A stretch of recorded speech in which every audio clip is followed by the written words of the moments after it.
Hello there mate, welcome to Strictly Fishin', where fish is love and fish is life. So the other day I went and did Barbenheimer. This is going to be my review on a Barbie. If you want to go see the Oppenheimer review, go check that shit out. It's flying out there somewhere, mate. Just warning you, spoilers, mate. If you want to go see Barbie, don't watch this shit. Before I start my review, I want to say this movie is fucking incredibly subjective, which was a big surprise to me, to be honest.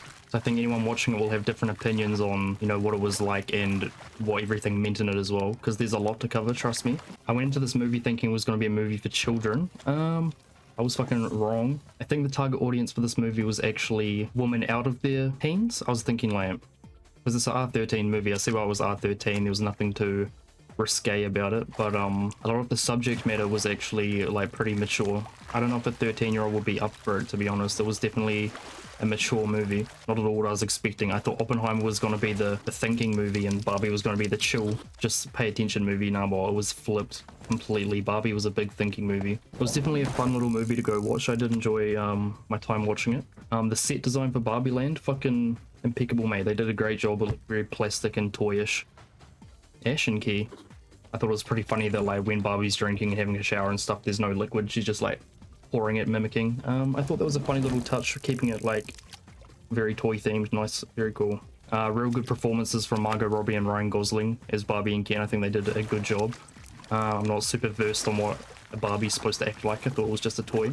I have been exposed to previous Barbie movie iterations, such as Barbie and the Nutcracker. I don't remember a whole lot, but definitely different vibes, I reckon.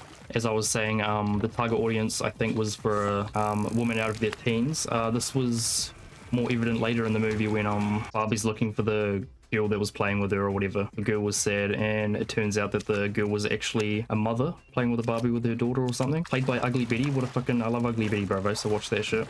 She did a good job. But yeah, so that was kind of telling, saying that okay, it's for a sort of an older audience because the person that was playing with Barbie was an actual adult. There really was a lot of intense subject matter though, to be honest. Like when Barbie and Ken first get into the real world, immediately they're thrown into like a very judgmental seeming world. They're getting stared at and all that. And I think it was good to show the different perspectives of Barbie and Ken.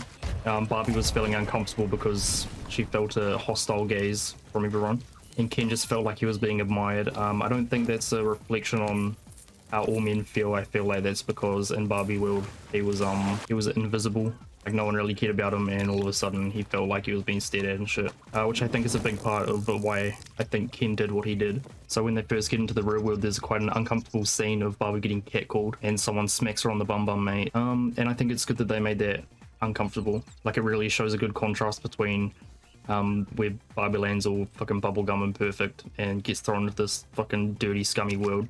Yeah, it was like clearly meant to make you feel uncomfortable, and they did that really well actually. Like it was pretty horrible to watch, to be honest. There was also the scene of Barbie, I wouldn't say montage, but like she's seeing all the beautiful things in the world and all the sad things as well. I'd say that's a representation of like maturing emotionally and like going through puberty and stuff like that.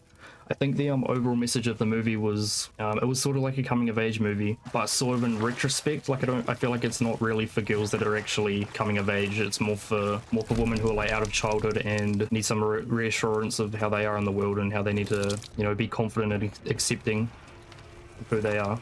So yeah, that was a good little representation of reality of her seeing a lot of beautiful things and a lot of sad things. I think they did a good effort on the comedy in the movie. It was clearly supposed to be a comedy movie. A lot of adult jokes in there as well. It seemed like a lot of it fell a bit flat, but you know, they had some good hits in there, mate. It balanced out quite a bit. At the start of the movie, there was this couple in the front row, and the boyfriend, I swear he must have gone there high or something like that, but he was just laughing real loud at all the jokes and shit, even at some things that weren't even meant to be jokes. Seems like people must have some strong opinions on the film, because when the lights came up at the end of the film, when the credits came on, they were gone, mate. They were gone, so they walked out in the middle of the movie. I don't know what happened with that, really. This movie was such a thinking movie that I kind of gave up on writing notes, writing little bullet points for what was going on, because there's just so much to cover. I feel like the movie did sort of get a little bit choppy and messy in the middle, but fuck is that noise, mate? It seemed like they just had a lot going on, like there was a lot to unpack. I feel like there was a little bit too much going on. Like they had the coming of age storyline going on there. Then they had this patriarchy storyline, and then there was the whole background event of them having to save Barbie Land. And then there was the whole Mattel thing, which was honestly, the Mattel thing was fucking pointless, man. I don't even know why they did it. Sure, give Mattel a little bit of a shout out, or whatever, but I reckon they just made the company fucking look bad. The whole board of people was just men, and they mentioned that there was only 2 female CEOs in the history of Mattel, and they've been around for like decades and decades. It just made no sense to me what their role was in the movie. Like, they were trying to get Barbie in a box. Like, I don't get it. If the whole point of Barbie going to the real world was to save Barbie Land and stop things from going shit, why would the company that owns Barbie Land want to trap her and stop her from finding the girl that's playing with her and making amends? Like, it just makes no sense to me. That whole getting her in the box thing, that's a good example of the subjectiveness of the movie though, because they were trying to get Barbie into the box, and when they're like, don't you want to get Ken in the box, they're like, no, no one cares what Ken's doing or whatever. And I did see people online before I saw the movie saying like, oh, of course they don't want to put Ken in the box because he's a man, they want him to be free. Like, they don't care if he's free, they just want to trap Barbie or something like that. That's one way of looking at it, but it could just as easily be, we don't care what Ken's doing, he doesn't matter, he's fucking invisible to us, we only care about what Barbie's doing. So yeah, I feel like a lot of the movie did sort of lean towards that. Like, you can't tell what they're really trying to say. It's a lot of delicate subjects that they're working with, and I feel like they try to be really vague about what they're trying to say, or trying to keep it really neutral. They don't want to come off as like pushing like one sort of agenda. That's the impression that I get from a lot of the movie, and fair enough to them. Like, you don't want to ruin the reputation of like one of the biggest fucking toys on planet Earth of all history because you were anti-men or you were too for men, you know. It's a very delicate time for this sort of conversation. That's where my bullet points end. I'm running into the rest of this fucking review commando. One thing I didn't like is they took a couple digs that were maybe supposed to be jokes, but like, they were saying how Barbie really didn't want cellulite and stuff like that. She was like, no, I don't want cellulite, I want to stay in this world. Like, most of the people on this world have cellulite, and for the people that are self-conscious about that, they're not going to be feeling good about that one. And they never tied up, they never like, Barbie's never like, I'm okay with my cellulite, I'm happy with it, you know, she never says that. So I was like, it's kind of a loose end of people being like, oh, I feel bad about my cellulite. Also, they took this sharp dig at people that just spend their time chilling and relaxing and just like staying home. And they're like, that's depression, Barbie. It's like, sometimes being comfortable is being happy. Sometimes it's just how people feel happy, you know?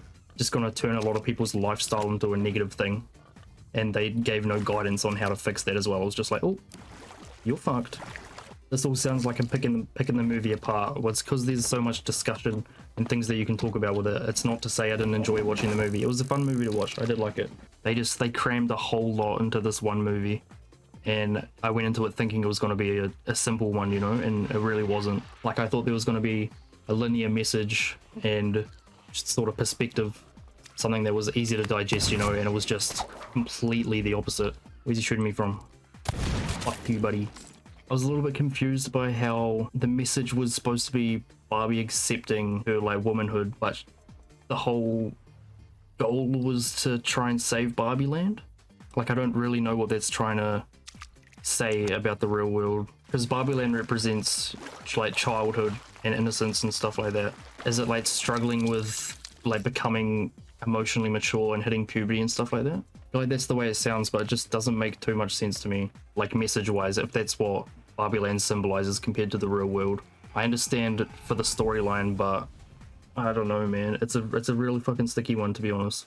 There was a couple of cringe moments at the end when Ugly Betty does a big vent about what it is to be a woman. You know, you have to be smart, but not too smart. Now, that was cringe, but it was also incredibly relevant, and I think it was needed. I think it's good for people who struggle with that to actually hear it so accurately described in the movie. I think that's good. But what didn't make sense to me is that, you know, how the patriarchy was all, how Ken's brought all the patriarchy to Barbie Land, and all the Barbies are, you know, brainwashed. If all of these Barbies have lived in a perfect world built for women, and they've never had to struggle with any of that, how come saying that back to them breaks them away from their hypnotism? It doesn't make sense to me. Like, they've never had to experience that. Why are they like, oh, you're so right? It's like, I don't really get that. This is what I'm telling you. It's an incredibly philosophical experience. It really does make you think. Like, when I came out of the movie fresh, I was like mostly confused. I sort of got a gist of what was going on message wise, but It's really when you go back and reflect on it that you start seeing more things and like questioning what the purpose was of bringing these things up. The patriarchy thing was a little bit confusing. I see what they were going for, but once Ken brings the patriarchy back into Barbie Land, old women seem happy and content that that's what's going on. I'm not saying that's how it should have stayed, but don't you think it would have made more sense if when Barbie came in, the women weren't happy with the patriarchy and weren't happy serving the men, that then should do something about it? Like, it would make more sense if they gave that big speech to the Barbies when they weren't hypnotized and they were like not happy with it, and they're like, yeah, you're right, that is fucking part of being a woman or whatever, because they were all happy to get a break from all their fucking presidential doctoral jobs, you know? Like, I don't know, it just didn't make a whole lot of sense to me. There was a lot of heartwarming moments in the movie. When Barbie says that the old lady is beautiful, there was a heart tearer. It was good seeing the mother and the daughter rekindle their affection for each other as well. That was pretty cool. Look at me trying to bring up good shit because I've just been picking the whole thing apart. Something else that fucking shocked me.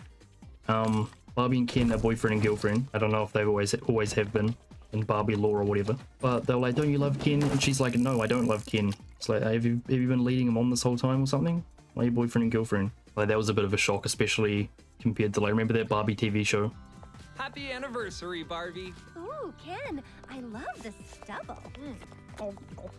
That's what Georgie was showing me about. Like, they've always had a good relationship, Ken and Barbie, and the whole time he's just simping and she like doesn't give a fuck. And then at the end she's like, I don't love him. And essentially they break up in the end because I'm pretty sure he stays in Barbie Land and she goes to the real world. I don't get it. I don't know. I just don't understand. I heard that there was a big influx of women dumping their boyfriends after seeing Barbie. That's cool. Whatever.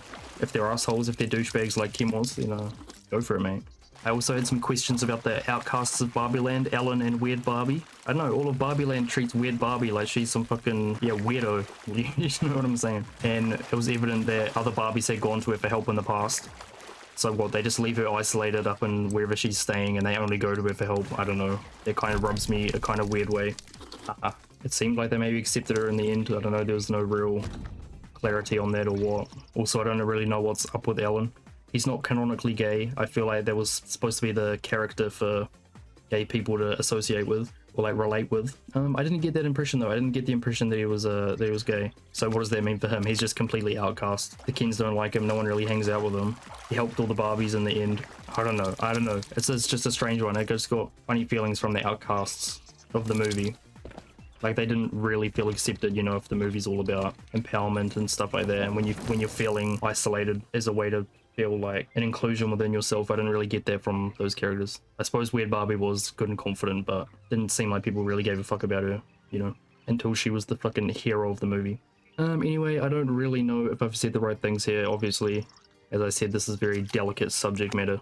But hey man, good movie to start up conversation and discussion, you know.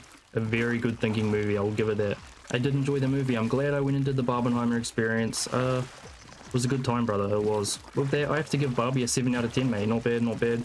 Just a little bit confusing and messy with everything that they tried to cram into it, I feel. A lot of questions, like, sort of unanswered. It's been strictly fishing, though. Here is our haul for today. Camera's bugging a bit, but let's get these fish sold. That's how much money we got. And that's how much we made. That's it for Strictly Fishing. I hope you enjoyed. If you want to go see the Oppenheimer review, check that shit out. It's out there, mate. Have a good one.